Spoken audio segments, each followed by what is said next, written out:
Welcome to the Curate Your Life podcast with Temetria, where we focus on curating the life you've been dreaming about, one goal at a time, so you can make the rest of your life the best of your life. Okay, y'all know I love my lessons from TV, or it would seem that I love my lessons from TV because I've offered lessons from Ted Lasso and lessons from the Olympics. And now my latest lesson that I'm offering just landed so profoundly while I was watching The Bear. It's a Hulu show and it's about an esteemed up-and-coming chef who's being pulled back into the family restaurant business and the family drama that comes along with it. And it's a really, really good show.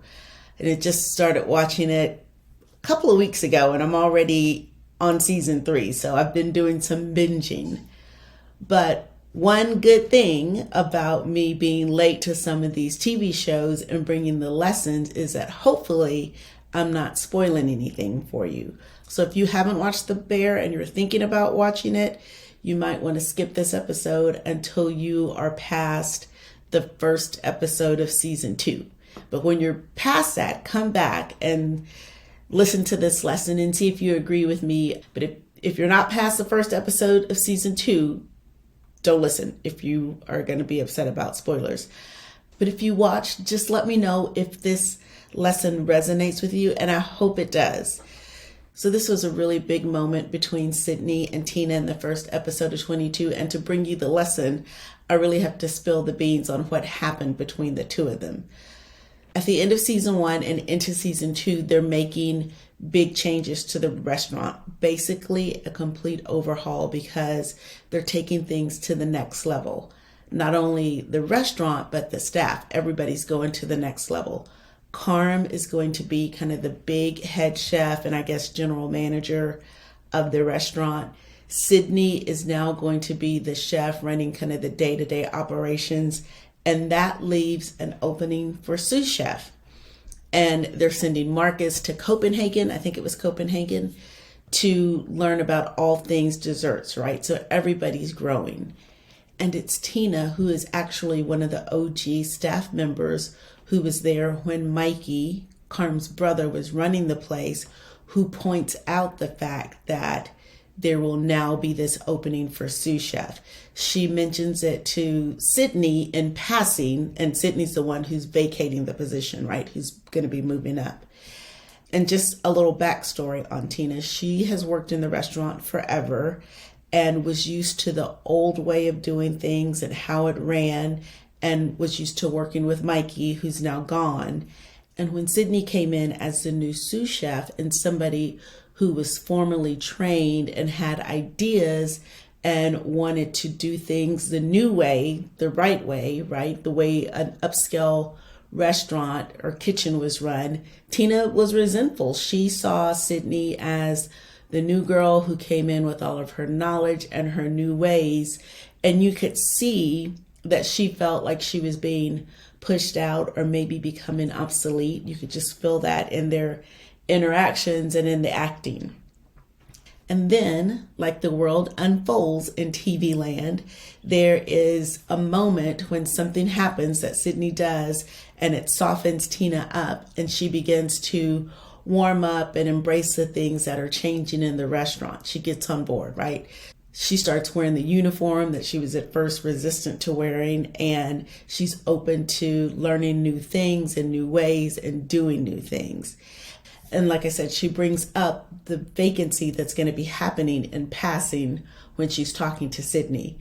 So later in the episode, Sydney realizes that they have the perfect person for that position. And she approaches Tina and she brings up the fact that they're going to need a sous chef. And Tina thinks that she's asking her to recommend somebody or asking if she knows someone for the position. But Sydney ask her if she wants to do it, if she wants to go be trained while the restaurant is shut down for the remodel. And when Tina realizes that, this transformation happens. She just lights up. She starts beaming. And you can feel like her whole being just shifted and lifted. And she stood up straighter. And what happened in that moment is the power of being seen, of having someone believe in you. So in the show, Tina is probably supposed to be in her 50s. I don't think 60s, because this lady does not look like she's in her 60s. So I would say she's supposed to be in her 50s, I would imagine.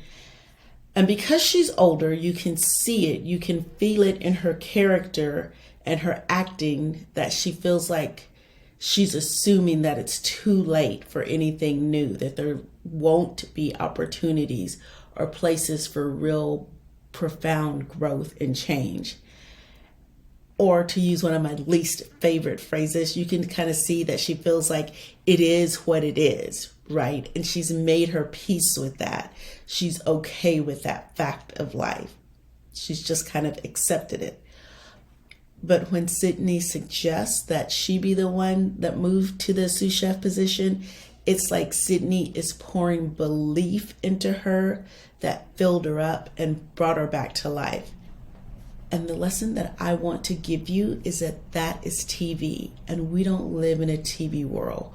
We're not always going to have somebody, or it's going to be very rare to have someone who is going to come to you and give you that permission, give you that thing that you need to fill you up, to show you the possibilities.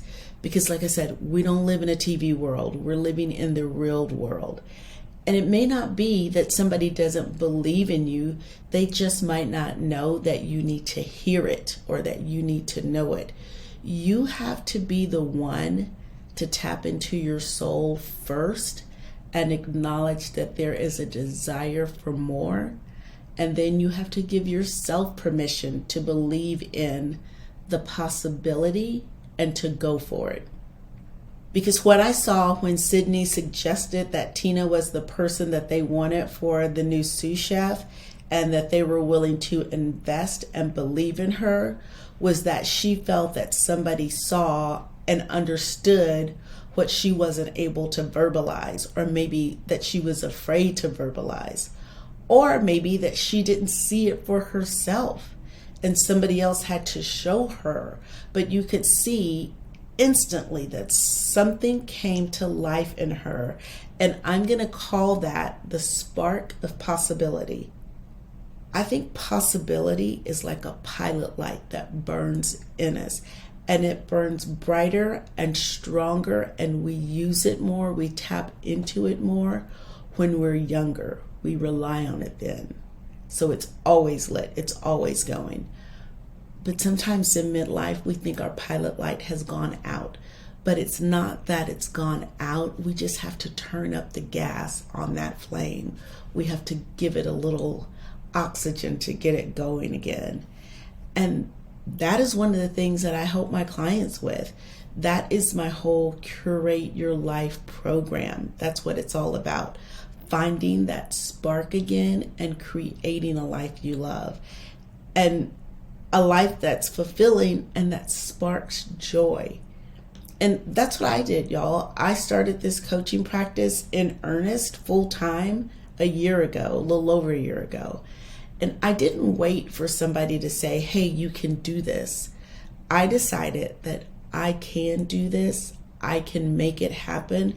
I am making it happen. And that's why the other night, Saturday night at 6:42 p.m., I was here in my office working instead of being out with friends.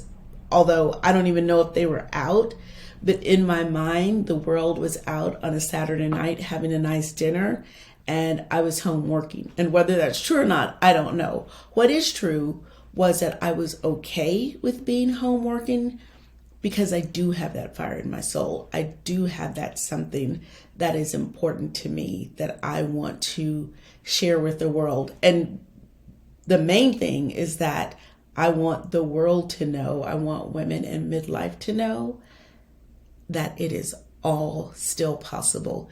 You can, and it's not too late. It's what I want you to know. And so I was living that Saturday night when I was here working on some things that I'll be bringing to you soon. But I had that fire. I had that desire and that passion. And if you don't know what that is for you, let me help you figure it out. That's part of the Curate Your Life process, figuring out what that spark is, where the pilot light is, and putting gas to it, to just work this metaphor into the ground. But really that's the process of the Curate Your Life program. We sit down and we spend time getting crystal clear on what you want for your life, what you want for yourself.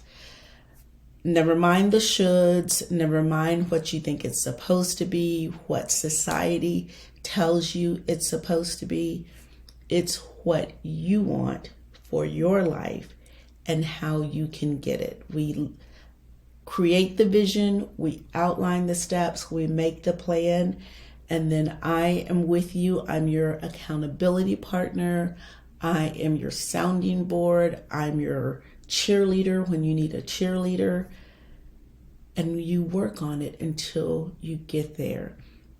I help you keep that pilot light lit in your soul in case it starts to go out.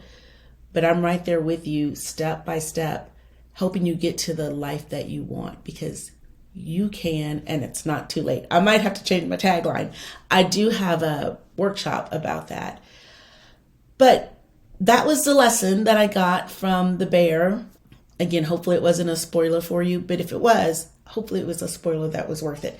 It would still be really worth it to watch the show, even if I've given away that one little thing. It's a fantastic show with lessons all over the place. And that's the thing about life. The lessons are there. They're not just on TV. They're everywhere.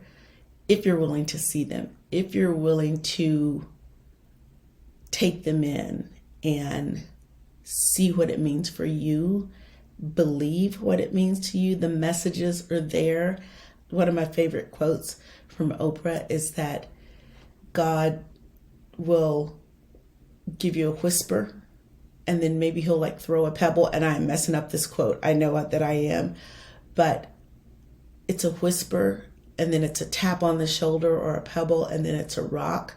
So get the lesson, take the lesson when it's a whisper. Don't need to be knocked over the head with it, basically, is what she's saying. That's what I have for you. I feel like I got fired up at the end, but I just think it's so important. I think if you're 40 or 50, more than likely, you still have another 30, 40 years on this earth, hopefully. Live it the way you want to live it. Curate the life that you want. Until next time.